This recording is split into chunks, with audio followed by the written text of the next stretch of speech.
Top. Bon, ben, je crois qu'on va commencer. Bon, si quelqu'un arrive en milieu, évidemment, je le laisse rentrer. Ok. Boker Tov. Aujourd'hui, on va parler dans la paracha. Hein. Aujourd'hui, dans la paracha, on va parler évidemment de Yosef et des frères. Et j'ai choisi comme thème aujourd'hui le thème de la rencontre, évidemment, qui fait la rencontre de Yosef avec ses frères, avec Yehuda. Et peut-être un peu différemment de ce qu'on a l'habitude de voir, dans le sens où on va essayer de comprendre quelle était la raison pour laquelle les frères et Yosef n'étaient pas d'accord, et ensuite pour quelles raisons ils se sont, mis d'accord. C'est-à-dire que la paracha nous présente qu'il y a eu une évolution à la fois chez chez Yosef et à la fois chez Yehuda, et que cette évolution a amené à la rencontre qu'on voit apparaître dans la paracha, durant laquelle Yosef prend contact à nouveau avec Yehuda, et Yehuda devient, en fait, il reprend conscience de l'existence de Yosef, mais il y a quelque chose qui s'est passé. Alors, c'est ce qu'on va voir ici. Voilà, dans ce texte, il y a d'abord quelque chose d'intéressant, c'est que dans le Zohar présente Yosef comme Yosef le tzaddik et Yehuda comme le roi. Le tzaddik et le roi. C'est-à-dire que la rencontre entre les deux personnages dans la paracha, ça dépasse largement le cadre personnel, familial de la rencontre de Joseph, le fils de Yaakov, avec Yehuda, le fils de Yaakov, mais on assiste là, d'après le Zohar, à une rencontre tout à fait particulière entre celui qui est le tzaddik, c'est-à-dire le juste, qui rencontre un roi. Et pour essayer, avant même de rentrer, Bichal, dans les considérations que le Rav Luria va nous amener ici, bon, on verra, il y a dans de nombreuses directions de pensée. J'aimerais d'abord essayer de prendre le Zohar en tant que tel et essayer de l'analyser simplement sous le titre. Qu'est-ce que ça veut dire qu'un tzaddik rencontre un roi? C'est la question que je vais me poser. Qu'est-ce que c'est qu'un tzaddik? Qu'est-ce que c'est qu'un roi? Et qu'est-ce qui se passe dans leur rencontre? La première chose qui nous semble évidente directement quand on lit le texte, c'est que le tzaddik, c'est quelque chose, c'est une définition qui comporte surtout des éléments moraux, des éléments éthiques, c'est-à-dire être tzaddik, c'est être un homme d'une moralité supérieure, être un homme parfaitement moral, parfaitement éthique. Il s'agit d'un comportement, aussi bien face à l'homme que face à Dieu, un comportement qui est toujours selon la perfection. Le tzaddik est un homme parfait dans son comportement vis-à-vis de Dieu et vis-à-vis des hommes. Il s'agit donc, quand on parle de tzaddik, de quelqu'un qui réussit dans sa vie à réaliser l'unité des vertus, l'unité des vertus morales, et qui est capable donc de diriger sa vie selon la morale dans la manière la plus profonde où on peut la saisir. Le tzaddik est donc un être de morale, un être de comportement. Définir quelqu'un par tzaddik, ça veut dire définir la personnalité de cet homme, définir ce qu'il est, je ne peux pas dire son essence, mais on va dire plutôt sa manière d'être, sa façon de vivre, sa façon d'exister. Quand on rencontre un tzaddik, ce qui nous frappe, c'est sa personnalité. C'est ça qu'on rencontre dans le tzaddik. Donc le tzaddik est quelqu'un qui est un homme exceptionnel personnellement. On s'intéresse donc ici à la personne, à la personnalité de l'homme. Quand on définit maintenant comme le Zohar, Yehuda comme un roi, on ne parle pas du tout de sa personnalité, on ne parle pas du tout de qui il est, mais on parle de la fonction qu'il remplit. Il s'agit d'un homme qui a une fonction de direction du peuple, c'est celui qui est capable de diriger, celui qui est capable de guider. C'est quelqu'un pour qui l'action, la fonction est essentielle. La rencontre d'un tzaddik avec un roi, c'est donc la rencontre de quelqu'un qui a des vertus personnelles avec quelqu'un qui a une fonction particulière qui, évidemment, on suppose qu'il remplit de manière parfaite. Donc, l'un est parfait en lui-même, l'autre a une fonction particulière qu'il remplit parfaitement. Et donc, la rencontre entre le tzaddik et le roi, ça correspond à peu près à la rencontre entre, pour donner un exemple, entre un prof d'école, on va donner de cette manière-là, entre un prof d'école ou un rave, on va dire comme ça, avec un rave, avec le président de la République. C'est deux personnes qui n'ont rien à voir ensemble. Ce n'est pas du tout la même chose. On peut être un rave, c'est-à-dire être quelqu'un de très très bien, mais rien comprendre à la politique. Inversement, le roi, qui est donc une fonction politique, n'est pas nécessairement lié avec le fait d'être sadique. Le fait de savoir résoudre des problèmes politiques ou des problèmes de politique internationale ou de politique intérieure, ça n'a pas directement de rapport avec le tzaddik. Et en tout cas, dans cette rencontre, et ce qui peut nous sembler donc un petit peu bizarre, ce qui est clair, c'est qu'on n'a pas du tout les mêmes pensées. Le rôle de Yosef, c'est un rôle qui est lié, d'après ce que le Zohar nous dit, qui est lié à l'évolution personnelle de chacun d'entre nous. Yosef serait l'idéal pour nous, du point de vue de notre comportement, du point de vue de notre évolution.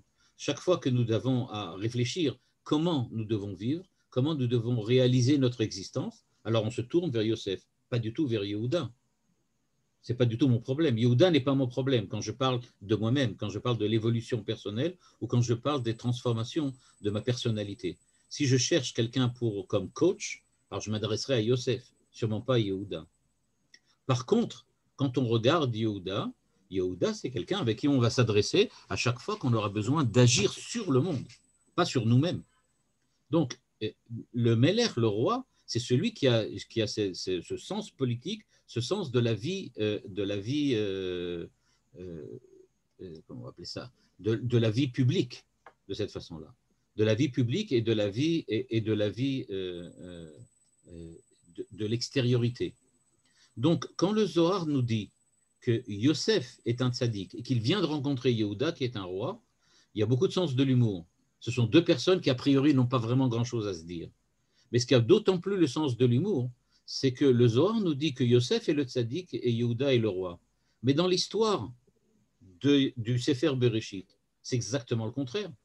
Qui est le roi? C'est Yosef. C'est Yosef qui est le roi à ce moment-là. Et par contre, on voit que celui qui est le tzaddik, celui qui va faire des efforts pour se comporter de manière humaine, pour se comporter de manière morale, pour défendre son frère, pour prendre sa place, pour essayer de protéger son père, celui qui véritablement fait ouvrage et œuvre de tzaddik, c'est justement Yehuda. Et pourtant, voilà, le Zohar nous dit le contraire. Eh bien, il me semble que pour remettre tout de suite le Zohar dans la bonne optique, ce que veut nous dire le Zohar, c'est que le texte nous raconte l'histoire du roi Joseph qui rencontre le tzaddik Yehuda. Mais dans le fond, il s'agit du tzaddik Yosef qui rencontre le roi Yehuda. Parce que Yosef est considéré comme un tzaddik personnel, on le voit avec l'histoire de Poutifar, on le voit avec l'histoire du Sarah Mashkim et du Tzara Ophim. On voit qu'il est un tzaddik, c'est certain, mais Yehuda va devenir le roi parce que c'est lui qui va diriger la famille à son époque. Et c'est évidemment de lui que va venir David Améler et de tout ce qu'on va parler ensuite, Mashiach ben David, etc. C'est-à-dire que le Zohar nous dit, on assiste à la rencontre de deux personnages et on a l'impression, dit le Zohar, que le roi, c'est Yosef, et c'est lui qui représente donc, on va dire de cette manière-là, Malchut, c'est-à-dire la manière dont Dieu dirige le monde. Il est comme le représentant de Dieu qui dirige le monde. Et il vient rencontrer Yehuda, qui est un tzaddik individuel, personnel. Mais nous dit le Zohar, c'est pas ça. En fait, c'est le contraire. On a donc un tzaddik qui est roi, qui vient rencontrer un roi qui est tzaddik. C'est pas qu'ils sont tous les deux, un est un tzaddik et l'autre est un roi. Ils sont en fait tous les deux et tzaddik et roi, mais pas de la même manière. Et c'est ça qui est intéressant, et c'est ça que va essayer de nous expliquer le Rav Luria. On assiste à la rencontre d'un quelqu'un qui est un roi de facto, Yosef, mais en fait c'est un tzaddik. Je vais t'expliquer ça de cette manière-là. Il est quelqu'un qui a accès au monde, qui dirige le monde, mais en fait sa vision du monde, sa vision de la politique est une vision d'un tzaddik, de quelqu'un d'individuel. Je vais essayer de montrer un petit peu par une image ce que ça voudrait dire. C'est quelqu'un qui raisonne du point de vue politique en utilisant des notions qui sont des notions prises à partir de l'expérience personnelle et de l'expérience individuelle de chacun. Il n'a pas une vision globale, il n'a pas une vision universelle, il a une vision personnelle. C'est ce que le Zohar veut nous dire. Il pense que diriger un pays, c'est comme se diriger soi-même. C'est vrai qu'il est le roi, mais pour lui, quand tu dois essayer de faire disons comme ça, de prendre des décisions politiques, ces décisions politiques, tu vas les prendre en fonction de ce que tu sais que quelqu'un prend des décisions sur son avenir personnel.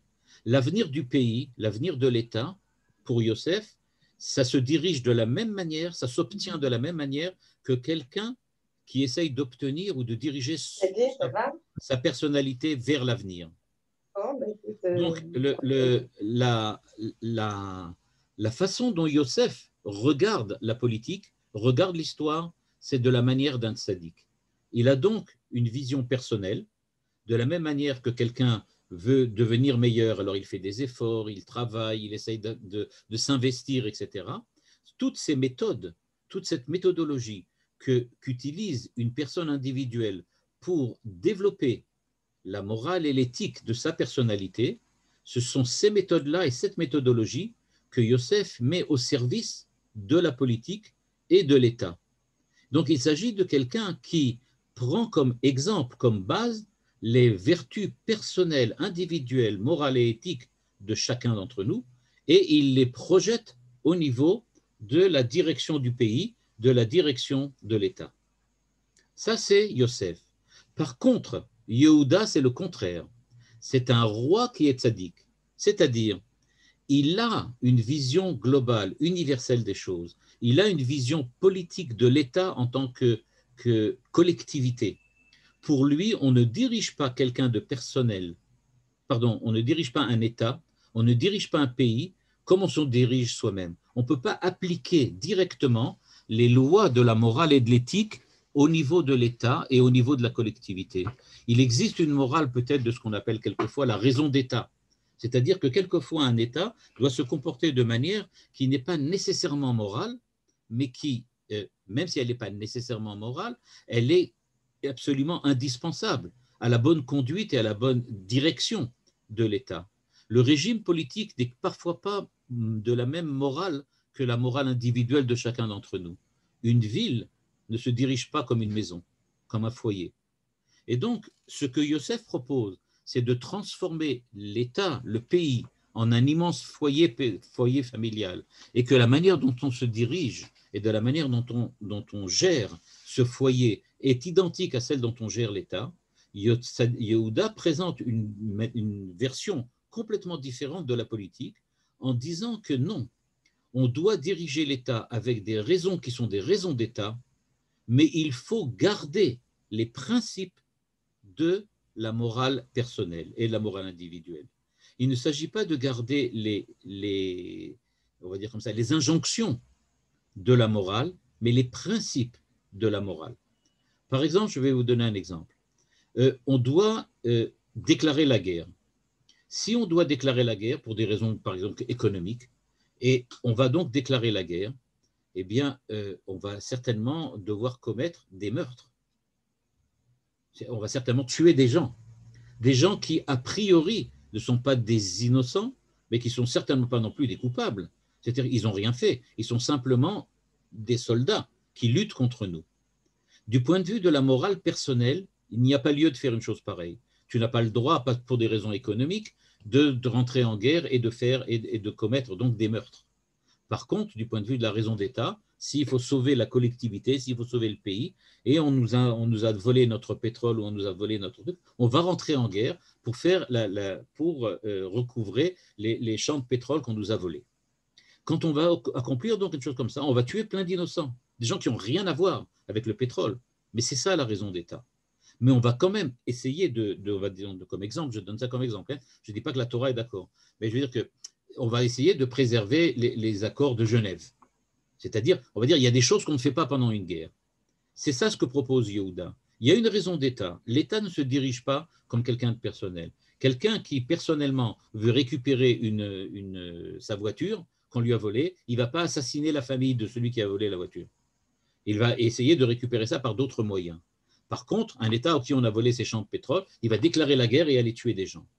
Donc, nous dit Yehuda, on ne se dirige pas de la même manière. Par contre, il faut préserver les principes de la morale et les principes de l'éthique. Yosef représente exactement le contraire. Lui, il dit non, je ne déclare pas la guerre parce que c'est contraire à la morale et au principe de la morale. À remarquer, là, le Rav Luria n'en parle pas du tout, enfin, il en parle ailleurs, mais pas dans ce texte-là qu'on va voir. À remarquer encore, au moment où Yosef et Yehuda vont se rencontrer, et qu'il va se produire que ça y est, on a découvert que c'est Yosef, et il va demander comment va mon père, il va lui dire faites-le venir ici, etc., etc. Toute l'histoire. En fin de compte, la première chose que fait Yosef, c'est de faire une rencontre entre le pharaon et Yaakov. Ce qu'il fait, Yosef, c'est qu'il reproduit exactement le même schéma que sa rencontre personnelle avec Yehuda. Il est le tzaddik et il rencontre Yehuda le roi. C'est-à-dire que c'est vrai qu'il est un roi, mais lui, il n'est pas le bon roi. Lui, il est le tzaddik. Le tzaddik qui essaye de faire de la politique. Et donc, il n'est peut-être pas à sa place, Yosef. C'est pour ça que ça ne fonctionne pas tellement. Et donc, qu'est-ce qu'il fait? Il demande à Yaakov, viens rencontrer Pharaon. C'est-à-dire qu'il reproduit le même schéma. Yaakov, c'est un tzaddik, et Yaakov va rencontrer Meler, le pharaon, un roi. Il va lui aussi amener Yaakov à rencontrer un roi. Viens, on va faire une union. Je vais te montrer, il dit à Pharaon, je vais te montrer qu'est-ce que c'est qu'un vrai tzaddik. Et ça va te permettre de comprendre comment il faut diriger le pays. C'est ce que fait Yosef. Et fiasco total. Fiasco total. La rencontre ne donne absolument rien. Ils n'ont rien à se dire. C'est vraiment l'impression quand on lit le texte de la Torah, dans lequel il y a une espèce de quiproquo dans lequel le roi n'a rien à demander je pense que vous connaissez ce texte, je pense qu'il n'y a pas besoin de le montrer. Mais dans ce texte, le pharaon demande à Yaakov depuis combien de temps, quel âge tu as, qu'est-ce que tu fais? Et l'autre, il lui répondra, j'ai une vie qui est vraiment difficile, etc. Bon, on voit qu'ils n'ont rien à se dire, qu'ils n'ont rien à se rencontrer. Et c'est ça ce que, en fait, je pose comme question et que le Rav Luria va aussi essayer de développer, c'est qu'est-ce que c'est que cette rencontre entre un tzaddik et un roi? A priori, ils n'ont rien à faire ensemble. Ils n'ont pas vraiment de contact entre eux. C'est ce que le Rav Luria dit ici. Il dit que c'est bizarre, dit le Rav Luria. Yesh inyan amok shenaasa shlemut al yedei itkarvut melech Yehuda im tzadik mishum she'aya lahem bechinot halalu. C'est-à-dire, nous dit le Rav Luria, c'est quand même bizarre que la perfection, que la réalisation parfaite de l'histoire d'Israël à cette époque passe par une rencontre entre un tzaddik et un roi, alors qu'a priori, ils n'ont aucun contact et aucun désir ou aucune base de relation entre eux. Et donc, nous dit le Rav Luria, qu'est-ce qui s'est passé là? Et il va démarrer sur un seul point, et c'est celui-là qu'on va étudier avec lui. Dans d'autres textes, le Rav Luria développe encore d'autres aspects. Et hier, dans le cours de Midreshet Yehuda, j'ai parlé d'un aspect différent encore de la rencontre entre Yosef et Yehuda. Mais ici, il va s'attacher à un point qui est que, ok, dit le Rav Luria, on comprend que tout ce qui est arrivé pardon, dans les parachiotes de Yosef, donc la vente, la lutte avec les frères, la vente, ensuite ce qui s'est passé avec le roi Pharaon, les rêves et la prise du pouvoir de Yosef et ensuite la rencontre avec les frères, tout ça, c'est pour qu'ils se rencontrent entre eux. C'est pour ça qu'ils se rencontrent. Donc il dit, ça c'est la première idée. Donc le tzaddik et le roi se rencontrent, mais en fait, toute l'histoire qu'on voit dans le Sefer Bereshit, c'est une histoire qui nous amène, en fin de compte, à ce dénouement. C'est ça ce qu'on attendait. On attendait ça. Et donc, nous dit le Rav Luria, ça veut donc dire que la haine des frères envers envers Yosef, la haine des frères envers Yosef était quelque chose de nécessaire. Et c'est ça l'idée du départ. Il y a quelque chose de nécessaire dans cette réunion de Tzadik avec le roi. Ce qui est nécessaire, c'est qu'il a fallu en passer d'abord par la haine, une véritable haine qu'il y a entre les frères. Et l'idée du Rav Luria dans un premier temps, après ça, comme j'ai dit, il le développe par ailleurs dans d'autres textes, c'est d'essayer de comprendre pourquoi cette haine est nécessaire. Et pourquoi on en arrive là? Pourquoi il faut, en fin de compte, faire une rencontre entre Yosef et Yehuda? Pour en arriver là, on est obligé de passer par la haine. Et donc, c'est ce qu'il dit de cette manière-là ici, à la ligne 10. Mashma, chez Etzem Asina Veakina, aya chelek me'abinyan shayu tzrichim beyiridat Mitzrayim. Pour pouvoir amener les enfants d'Israël à prendre la bonne décision, on a fait rencontrer un tzaddik, roi, avec un roi tzaddik. On a fait rencontrer Yosef, le roi tzaddik, le roi qui est le tzaddik, qui est roi, avec Yehuda, qui est un roi qui est tzaddik. Et maintenant, on les a fait rencontrer. Pourquoi? Parce qu'on veut prendre la décision de faire venir la famille en Égypte. Il s'agit de faire partir en exil toute la famille. Pourquoi? Parce qu'il s'agit maintenant de réaliser la prophétie qui a été donnée à Abraham dans la Brit Ben Abtarim. Dans la Brit Ben Abtarim, Dieu a dit à Abraham, ta descendance va descendre dans un pays étranger pour y être asservie. C'est-à-dire, ta famille, des tzadikim, vont descendre dans un pays étranger pour être sous la tutelle d'un roi. C'est-à-dire que la question qui se pose dès le départ, et c'est pas seulement dans ce point de vue-là, je parle maintenant, pas le problème de l'exil hors du pays, du problème de quitter sa terre, de quitter le lieu où on a l'habitude d'être, mais il s'agit maintenant de savoir comment on apprend à vivre en tant qu'esclave, en tant que servitude, dans un état de servitude, en tant que sujet d'un roi, d'un souverain. Et donc, ce qui est, d'après le Rav Luria, à l'épreuve de l'histoire du livre de Bereshit et qui va se développer ensuite dans le livre de Shemot, c'est le problème véritablement de la relation entre le sujet et le souverain, entre l'homme individuel et le roi, entre, on va dire de cette façon-là, entre l'homme sadique et le régime politique, le roi. Comment fait-on pour lier l'aspect spirituel, religieux, évolution personnelle avec l'aspect politique? C'est la question que va se poser ici le Rav Luria. C'est-à-dire, il nous le dit, le Zohar nous indique le problème de la rencontre entre Yosef et Yehuda vient nous révéler qu'en fait, toute l'histoire de Yaakov et toute l'histoire de la descente en Égypte et de la sortie d'Égypte, c'est un problème de la réalisation de la réalisation de l'unité entre le principe politique et le principe religieux. On est en train de chercher une manière de créer un régime politique qui soit moral et une moralité qui ait une prégnance politique. On cherche à faire que l'esprit de la moralité, que l'esprit du bien, du bon, soit aussi présent dans les décisions que doit prendre un souverain et dans les décisions que doit mettre en place un régime politique quel qu'il soit. Et c'est cela que le Zohar nous dit quand il lit le texte de la paracha et qu'il nous dit « Yosef a rencontré Yehuda ». On assiste aux religieux qui rencontrent le politique. Mais comme on a dit, a priori c'est l'inverse, mais oui, parce qu'effectivement, on assiste à une rencontre entre deux hommes politiques. Un homme politique qui est politique par nature, un homme qui est politique par décision, quelqu'un qui est à la fois naturellement un roi et à la fois qui a décidé de prendre le pouvoir, c'est Yehuda, mais qui en même temps est un tzaddik. Et on a quelqu'un d'autre de l'autre côté, quelqu'un qui est tzaddik parce que c'est sa nature d'être tzaddik, mais qui pour des raisons historiques est devenu un dirigeant politique. Et ce qu'on est en train d'essayer de décanter, c'est de quelle façon on va devoir essayer de se rencontrer. Or, il dit, le Rav Luria, tout ça, c'est basé sur quoi? Sur la haine des frères. Tout a commencé par la haine. Tout a commencé par la lutte fratricide, véritablement, puisque les frères ont essayé de tuer Yosef, qui a eu lieu entre Yosef et ses frères.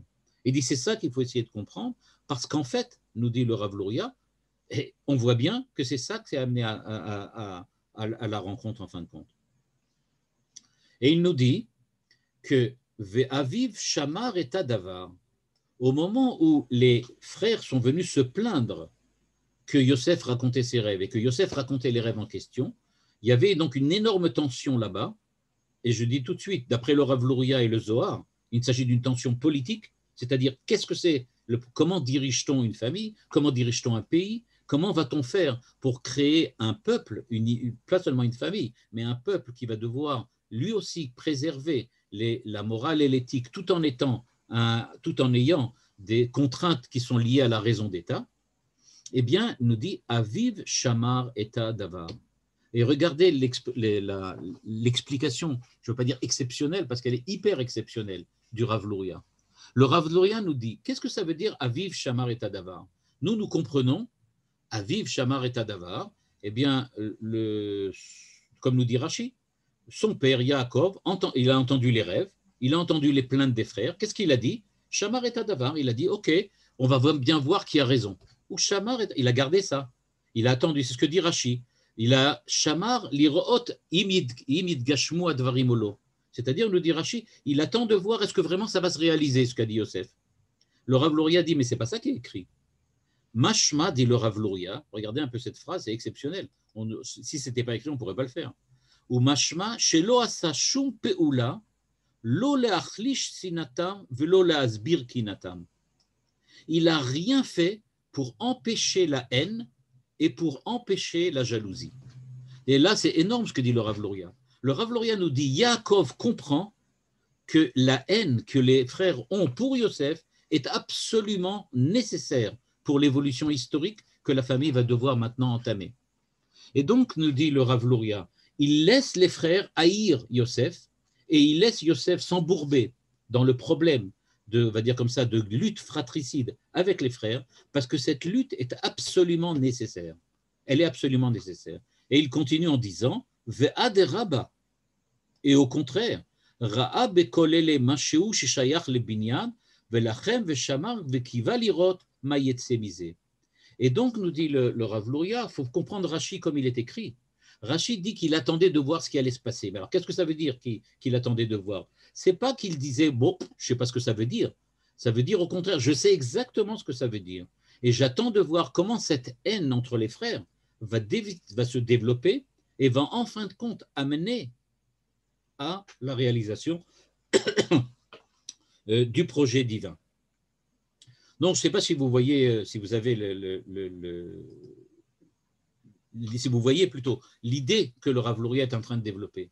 Il est en train de nous dire, ne croyez surtout pas qu'on assiste à un problème familial. On n'assiste pas du tout à un problème familial. On assiste à une planification véritablement rationnelle de Yaakov. Yaakov planifie rationnellement l'histoire de sa famille. Et dans son plan, ce qui est en train de se passer est exactement selon ses propres directives. Lui est d'accord, pas seulement qu'il est d'accord, il veut que ça évolue de cette manière-là. C'est comme cela que l'histoire doit avancer. Et donc, nous dit le Rav Luria, et alors, est-il d'accord avec qui? Avec Yosef ou avec Yehuda? Est-ce qu'il a pris position? Le Rav Luria nous dit, contrairement à ce qu'on a l'impression, Aviv Shamar et Davar, qu'est-ce que ça veut dire? Bon, il attend de voir, comme Rashi, il attend de voir ce que ça va devenir. La réponse du Rav Luria, ce n'est pas du tout ça. Il a pris position clairement. Aviv Shamar et Davar, Ve'a'av Yaakov et Yosef mikol echav. Il aimait Yosef, c'est-à-dire il est d'accord avec Yosef. Il est d'accord. Il va falloir effectivement qu'un tzaddik parte prendre le pouvoir. C'est vrai. Il va falloir. Et on a besoin de la haine des frères pour cela. Pourquoi? On va le voir. Lo mishum sha'aita ahava elav yoter, c'est pas qu'il l'aimait romantiquement, C'est pas du romantisme. C'est pas qu'il l'aimait parce que c'est le fils de sa femme préférée, c'est son chouchou, je sais pas, toutes sortes de trucs comme ça. Mais il dit c'est pas du tout ça. Et la mishum sheu kegufo vechelek mimenu, nous dit le Rav Luria. Pour lui, Yosef, c'est le représentant, c'est celui qui est à sa place. Yosef, c'est Yaakov. En fait, Yaakov se dit, je suis un tzaddik. Moi, je suis un tzaddik aussi. C'est ma manière de voir, c'est ma manière de penser. Et donc, qu'est-ce qu'il faut faire, nous dit? Il dit, il va falloir maintenant réaliser ce que Dieu attend. Je vais mettre un petit peu en arrière, je vais revenir un petit peu en arrière, et vous allez voir tout de suite pourquoi, qu'est-ce que Yaakov pense. Yaakov, on oublie, quand on lit l'histoire de Yosef, on oublie que Yaakov, c'est quand même le fils de Yitzhak, que Yitzhak, c'est quand même le fils d'Abraham. Le fait même que tout le monde se rappelle qu'il y a eu une prophétie d'Abraham montre bien que tout le monde vit l'ensemble des événements qui sont racontés dans le Sefer Bereshit. Ils vivent tous ces événements comme des événements présents. Pour nous, il s'agit d'une histoire, c'est-à-dire qu'on regarde les événements et on dit, voilà, Abraham, Dieu a parlé avec Abraham et lui a dit, ta descendance sera, je ne sais pas moi, elle sera esclave dans un pays étranger, etc. Et Yitzhak vient et Dieu lui dit, non, tu vas habiter dans ce pays-là et tu vas rester ici et tu vas quand même lutter contre les personnes qui sont là, etc., etc. Tout ça, aux yeux de Yaakov, aux yeux de Yosef et aux yeux de ses frères, ce sont des choses qu'ils attendent de voir. Est-ce que ça se réalise aujourd'hui, ou ça s'est déjà réalisé, ou ça se réalisera demain? Il s'agit de prophéties. Eux, ils vivent ça au présent. C'est-à-dire qu'à chaque instant, ils se demandent, on a reçu une prophétie. Imaginez ce que ça veut dire au niveau personnel. C'est-à-dire, prenez un exemple comme ça. On se lève un matin, et brusquement, on sait que Dieu, pendant la nuit, nous a parlé et nous a dit, voilà, il va t'arriver telle et telle chose. Bien maintenant, à partir de ce moment-là, imaginez que vous avez reçu un message pareil et que vous êtes persuadé à 100% que c'est vraiment une prophétie. Vous allez vous demander à chaque instant, mais quand ça se réalise? Quand ça va arriver? Eh bien, c'est ce qui se passe dans la famille de Yaakov et de Yosef. Tout le monde est comme ça. Tout le monde vit en permanence, en train de se dire, est-ce qu'on est bien en train de faire ce qu'il faut parallèlement à ce que Dieu a annoncé? Et donc, puisqu'ils vivent tout le temps en permanence, à la fois la prophétie, les prophéties qui ont été prononcées à Yaakov, qui ont été annoncées, à Yaakov lui-même avec son histoire de l'échelle, chez Yitzhak avec l'histoire des puits, chez Abraham avec l'histoire de sa descendance. Toutes ces prophéties-là, avec la Brit Ben Abtarim, tout ça, les frères et Yosef les vivent en permanence. On sait qu'on est en train de vivre une histoire exceptionnelle. Puisqu'on est en train de vivre une histoire exceptionnelle, Yaakov voit dans Yosef celui qui est son remplaçant. C'est-à-dire, il dit, je vois bien que historiquement parlant, celui qui va me suivre, c'est Yosef. Et donc, ce n'est pas qu'il prend position rationnellement pour Yosef, mais ou à avoto mikol echav. Il a compris que Yosef représente le tzaddik qui va devoir prendre une position politique. Moi, dit Yaakov, je ne suis qu'un maître de la maison, je ne suis que le dirigeant d'une famille, d'une tribu peut-être, mais Yosef va devenir celui qui va prendre possession du pays parce que on nous a dit, Dieu a dit à Abraham, tu vas voir ce pays. Et à Yitzhak, il lui a dit, tu vas habiter dans ce pays. Et à moi, Dieu m'a dit, tu vas revenir dans ce pays. C'est bien clair qu'on ne revient pas simplement pour avoir une adresse. Le fait de revenir dans ce pays, c'est parce qu'Abraham a reçu dans sa prophétie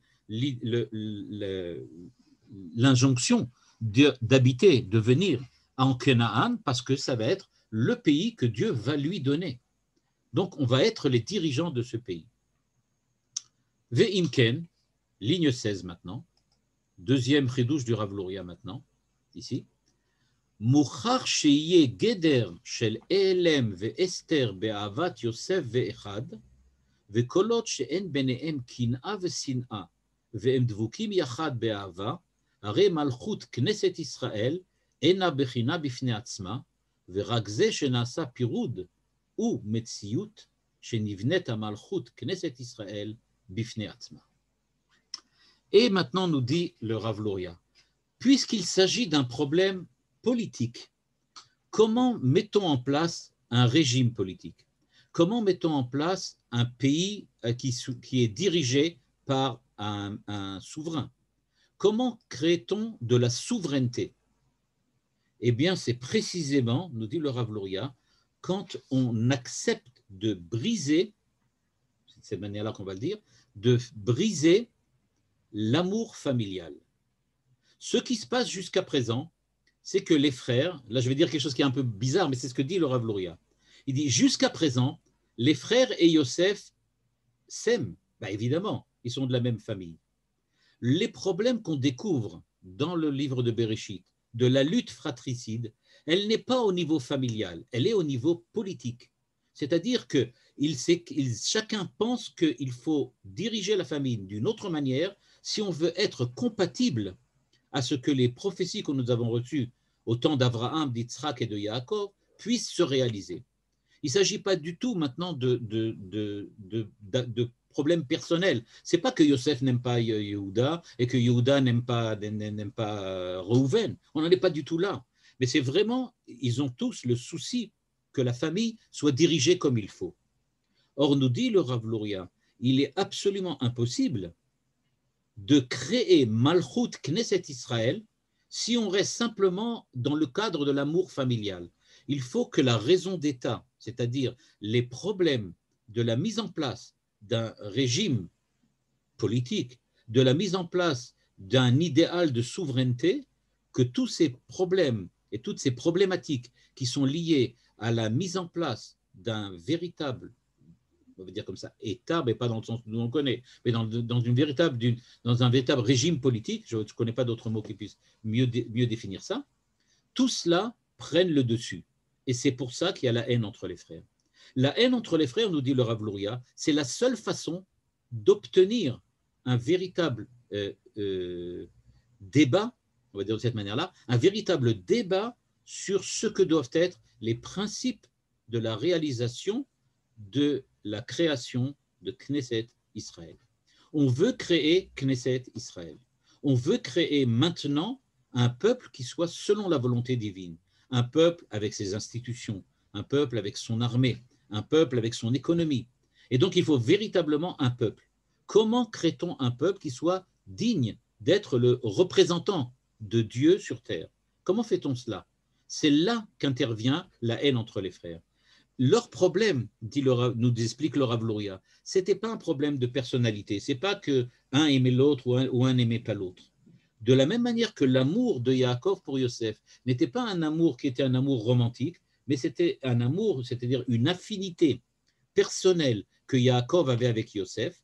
De la même manière, la haine entre les frères n'est pas du tout au niveau personnel, elle est un problème d'affinité politique.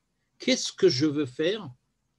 Comment je veux créer la famille? Comment je prépare la famille à devenir le noyau à partir duquel va s'élever, la graine à partir duquel va s'élever l'arbre national ou l'arbre, on va dire comme ça, de la nation, du peuple. Comment fait-on un peuple à partir de là? C'est là leur problème. Et donc, à chaque fois qu'ils essayent de faire quelque chose, il y a des tensions très, très vives. On va peut-être donner un exemple que vous connaissez sûrement. Durant la Révolution française, au départ, tout le monde est copain avec tout le monde. C'est-à-dire que quand on est au début de la Révolution en 1789, tout le monde est plus ou moins d'accord sur tout. Mais quand il s'agit maintenant de mettre en place un État, de créer maintenant un pays, eh bien on voit que les Jacobins ne sont pas du tout d'accord avec les autres, avec les montagnards. Je crois que je ne sais plus comment ils s'appelaient. Et donc on voit que Robespierre, ça représente quelque chose, et Danton, c'est quelque chose, et Marat, c'est autre chose. C'est-à-dire que chacun a une autre manière de voir, et à ce moment-là, on s'assassine en bonne et due forme. C'est-à-dire que là, quand on en arrive au point dans lequel il faut mettre en place véritablement quelque chose qui va devenir ensuite un pays, là, il ne s'agit plus du tout d'amour ou d'amitié. Il s'agit véritablement de principes qui relèvent de la nation, qui relèvent de l'aspect, on va dire comme ça, national, de l'aspect politique, et plus du tout des aspects personnels. En Israël, beaucoup plus proche de nous, au moment de la création de l'État, au départ, bien, il y avait le Irgun, et puis il y avait la Haganah, et il y en avait d'autres encore, il y avait le Hetzel. Tout le monde lutte contre les Anglais. Mais quand on commence à parler de créer un État, les luttes deviennent des luttes internes. C'est ce que nous explique le Rav Luria. le Rav Luria nous dit donc les frères et Yosef ont commencé leur lutte entre eux et nous dit le Rav Luria, Yaakov a tout à fait compris qu'il ne sert à rien d'empêcher cette tension parce que cette tension, elle est positive. On ne dit pas qu'il faut se faire assassiner. La preuve, c'est que Yosef a failli se faire assassiner, il va s'en sortir. Mais par contre, Robespierre, il fait tuer Danton. Ça s'est fini comme ça. Donc, à l'époque, le Robespierre de l'époque, c'était peut-être, je ne sais pas moi, Réhouven, et puis Danton, c'était Yosef. Ah, il a failli le tuer, ça a failli marcher. Mais effectivement, c'est de ça dont on arrive. Pourquoi? Parce qu'on parle de tzadikim. C'est-à-dire que pour eux, ce qu'on est en train de mettre en place, c'est véritablement ce que Dieu demande. Il ne s'agit pas, c'est plus du tout un problème personnel. C'est comment fait-on pour accomplir la mitzvah que Dieu nous a donnée. Dieu nous a donné une mitzvah, créer un pays. Comment on fait ça? C'est là-dessus qu'ils sont en train de se battre. Et c'est là-dessus où ils ne sont pas du tout d'accord entre eux. Et c'est pour ça que Yaakov comprend qu'il ne sert à rien d'empêcher la haine entre eux, parce que cette haine, elle est tout à fait positive. Et c'est ce que nous dit le Rav Luria ici, Be'inyan ha'achim, השנאה שהייתה ביניהם הוא זמן של הסתר והיעלם, donc de dissimulation, de mystère, כדי שתהיה נסירה, qui est une coupure, ואדרבה, על ידי כן יבוא הבניין של כנסת ישראל. Il fallait qu'il y ait une coupure entre eux. Le Rav Luria voit très très finement que ce qui se passe ici, c'est que les frères et Yosef ont besoin, chacun d'entre eux, de mettre en pratique leur méthodologie, leur méthode, et qu'ils essayent chacun de leur côté de développer leur système. On ne peut pas, si on est tout le temps ensemble, arriver à bien définir comment on doit faire les choses. Et de la même manière qu'un tzaddik qui est devenu roi rencontre un roi qui est aussi un tzaddik, ici, de la même manière, nous dit le Rav Luria, il a fallu que chacun d'entre eux se séparent l'un de l'autre, que chacun quitte l'autre pour que le roi apprenne à devenir tzaddik et pour que le tzaddik apprenne à devenir roi. Parce que tu ne peux pas demander à un tzaddik tout de suite, alors qu'est-ce qu'on fait? Comment on fait pour diriger un pays? Un tzaddik ne sait pas comment on fait. Il faut qu'il l'apprenne. C'est Yosef. Yosef, qui est un tzaddik, est parti apprendre comment on devient un roi. Par contre, Yehuda, qui est un homme politique, apprend qu'on ne peut pas tout faire quand on a des choses, quand on est un homme politique ou quand on est un roi ou un souverain. Il y a des problèmes moraux qu'il faut absolument préserver et on se rend compte, quand vous regarderez, mais là on n'a pas le temps de le faire, juste donner quelques éléments, on se rend compte que Yehuda petit à petit se transforme. Yehuda qui au départ dirige la famille et n'a rien à faire de Yosef, etc., apprend que ce n'est pas comme ça qu'on peut diriger. Yosef a de l'importance et lui-même, au moment où il lui arrive l'histoire avec la coupe, avec Binyamin, il dit aux frères, lui, Yehuda, dit « Et rataï ani maskir ». Je rappelle que voilà, on a fauté, on a fait une erreur énorme. On n'a pas du tout compris qui était Yosef. Yosef était quelqu'un d'autre. Et donc, ce qu'il est en train de se rendre compte, c'est que lui, il a évolué. Et nous dit le Rav Luria, on a l'impression qu'il y a une haine des frères et à cause de ça, ils partent en Égypte. Il dit, c'est pas du tout ça. La haine, elle est positive. Yaakov l'entretient. Il est tout à fait d'accord. Et il dit, je veux qu'il y ait cette haine-là, parce que s'il n'y a pas une lutte véritablement fratricide entre eux, aucun d'entre eux n'arrivera vraiment à analyser, à percevoir et en fin de compte à réaliser son plan, sa planification, son programme. Chacun d'entre eux a un programme différent. Il y a le programme du tzaddik qui propose de devenir roi et le programme du roi qui dit comment on va devenir tzaddikim. Il dit c'est deux choses complètement différentes.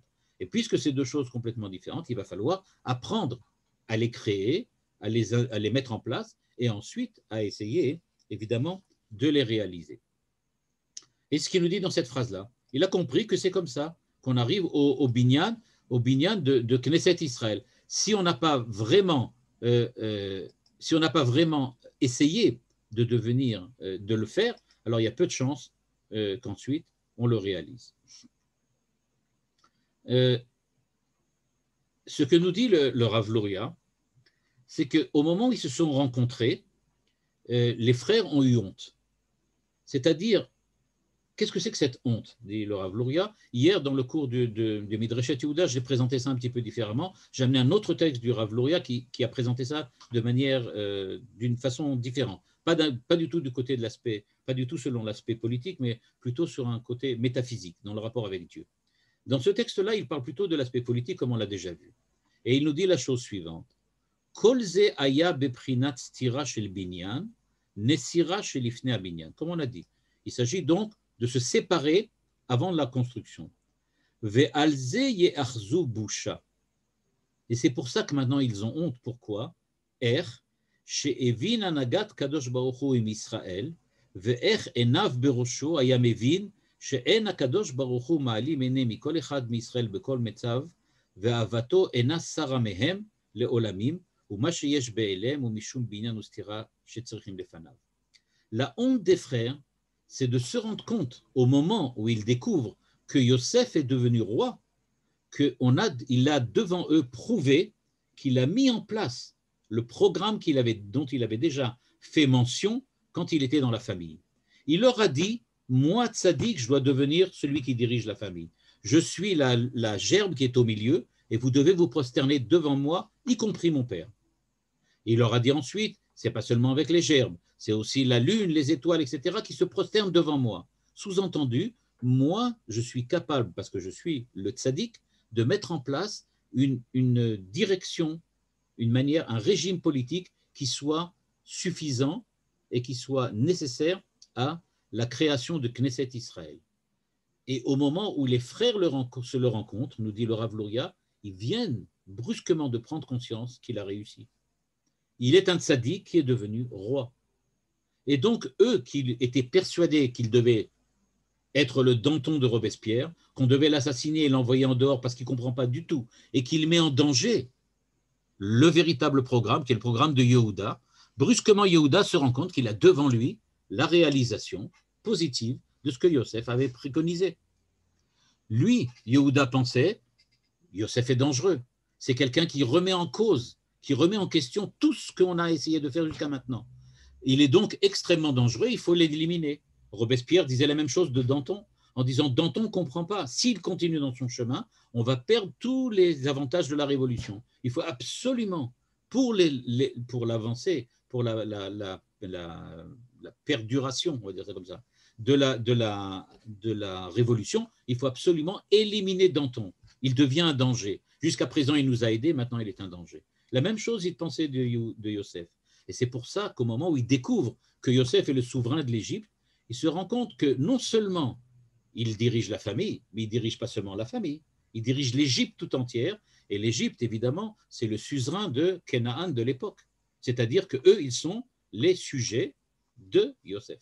Donc il dit, voilà, regardez, j'ai réussi à faire ce que vous imaginiez que j'étais incapable de faire, voilà, je l'ai fait. C'est fait maintenant. Et nous dit le Rav Luria, c'est la raison pour laquelle les frères sont pris de honte, c'est-à-dire qu'ils se rendent compte combien, dans leur lutte, ils ont été peut-être trop loin, jusqu'à même vouloir l'assassiner, alors que vraiment, on sait qu'il est là, il est devant nous.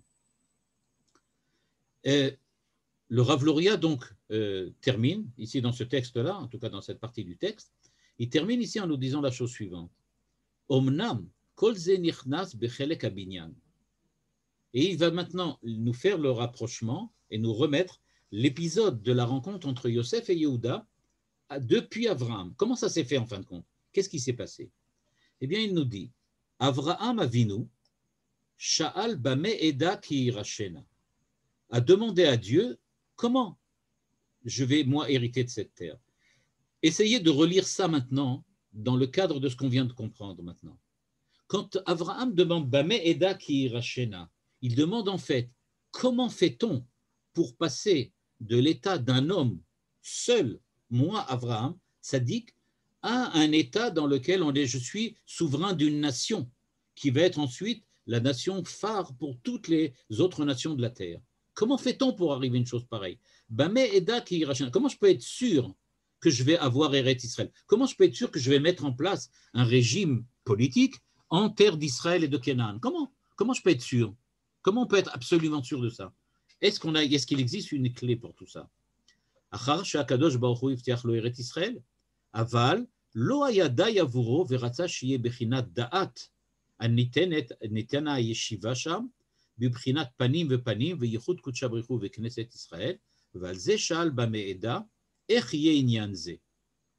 Et donc il demande, comment je fais, moi, pour arriver à créer un pays qui soit face à la transcendance, face à toi, qui est un pays qui réalise toutes tes volontés. Comment je fais ça? Comment on peut y arriver? Et Dieu lui répond, Galut Mitzrayim, c'est comme ça que ça se passe. C'est-à-dire, il va falloir ces luttes-là, ces luttes fratricides. Il va falloir, il n'y a pas le choix, parce qu'il faut faire un bureau. Le Rav Kook revient très très souvent sur cette idée-là, quand il essaie d'expliciter quelles sont les raisons pour lesquelles il y a des tensions dans le Yishuv Hayashan, c'est-à-dire avant la création de l'État, dans la communauté d'Israël qui vivait en Israël, donc en terre d'Israël. Donc, pourquoi ces tensions entre les chilonim, les datim, les anti-religieux, les pas religieux, les intellectuels et ceux qui pensaient qu'il fallait la Torah, etc. Et ceux qui pensent qu'il faut travailler la terre et ceux qui pensent qu'il faut étudier, tout ça. Il dit pourquoi il y a tellement de tensions? Parce qu'il dit que chacun doit apprendre à approfondir son propre programme, sa propre position, pour être ensuite capable de se lier aux autres. Tu ne peux pas te lier directement comme ça. Un chiloni ne peut pas se lier directement à un dati si le dati n'apprend pas comment fonctionnent les chilonim et si le chiloni ne prend pas à accepter comment fonctionnent les datim. Tu es obligé que chacun se sépare, d'abord fasse des reproches aux autres et ensuite commence à essayer de leur trouver kavzechut, leur trouver des mérites. Mais d'abord, tu dois commencer à faire des critiques. On commence toujours par critiquer et après ça, on accepte une partie de l'idée. Mais d'abord, il faut être capable de critiquer.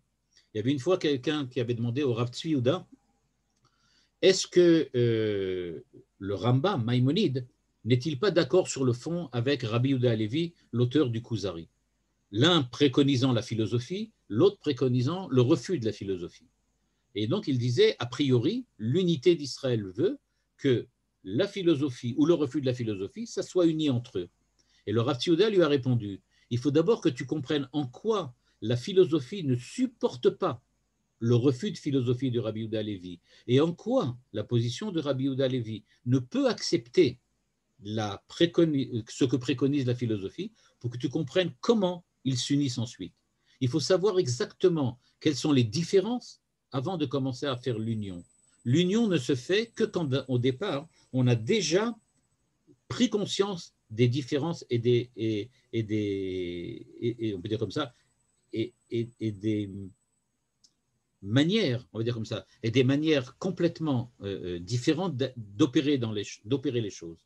Et ce qu'il nous dit ici le Rav Luria, il demande, Dieu lui répond, Seder Agalut, Kolel Inouy, Shibud Begouf, Inouy Veshibud Beruchaniyut, שאחרי זה ביציאתם יצאו בחירוש גדול, כנסת וקודשה בריחו פנים בפנים, ויזכו לקבל את התורה. Il dit, pour pouvoir être face à Dieu, tu vas devoir apprendre à lutter. C'est-à-dire que vous allez devoir subir véritablement une véritable servitude. Vous allez apprendre à être des sujets maltraités. Tout ça, ça va être nécessaire pour pouvoir ensuite créer l'union entre vous et ensuite la dvekut avec Akadosh Baruch Hu. Et donc, il a dit, tout ça, il faut l'apprendre. Mais ça, c'est des choses qu'on ne peut apprendre que si on est passé par, on va dire comme ça, le four, on va dire d'une certaine manière, bien que le terme n'est peut-être pas le mot, le four dans lequel on met le métal et dans lequel il faut d'abord que tous les morceaux de métal qu'on met à l'intérieur fondent, et une fois qu'ils fondent, on peut en créer quelque chose d'unique. Un creuset, voilà, un creuset, pas un four, mais un creuset. Donc il dit, c'est comme un creuset. Et donc il dit, voilà, l'Égypte va devenir votre creuset. Il n'y a pas le choix. Vous devez chacun apprendre à savoir qui vous êtes, et c'est face on va dire, au mal parfait que représente l'Égypte que vous allez apprendre à créer le tzaddik roi et le roi tzaddik. Vous allez apprendre à créer une manière de vous lier et d'être ensemble. Voilà, bon, c'est plus ou moins ce qu'il dit ici. Il donne encore d'autres exemples et d'autres parallèles, mais c'est la manière dont le Rav Luria comprend cette relation particulière entre un tzaddik roi et donc un roi tzaddik. Voilà, maintenant si vous avez des questions ou des remarques, bevakasha. J'ai enregistré cette fois-ci, donc j'espère qu'il n'y aura pas de problème. Est-ce que je peux poser une question? Oui, tout à fait. Et comment vous avez vous appliquez ça à la situation actuelle? Eh bien, de la même manière que le Rav Luria l'applique, c'est-à-dire qu'il existe des tensions intérieures, elles sont toujours là pour venir montrer si elles sont, en fin de compte, si elles débouchent, on espère qu'elles vont déboucher en fin de compte sur une union. Mais il faut savoir que ça ne peut pas être une union dans laquelle eux vont penser comme nous ou nous penserons comme eux. C'est une union dans laquelle chacun d'entre nous va apprendre comment l'autre pense pour pouvoir arriver, en fin de compte, à créer quelque chose de nouveau qui sera ni ce que nous on pense, ni ce qu'eux ils pensent, mais quelque chose qui va tenir compte de tous les éléments. Peut-être plus de certains éléments que d'autres, mais en tout cas de tous les éléments.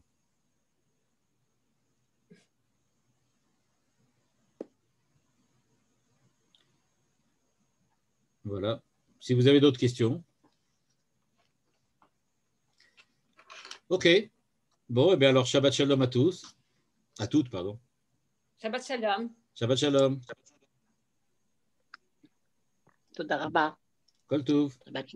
גם לך, תודה.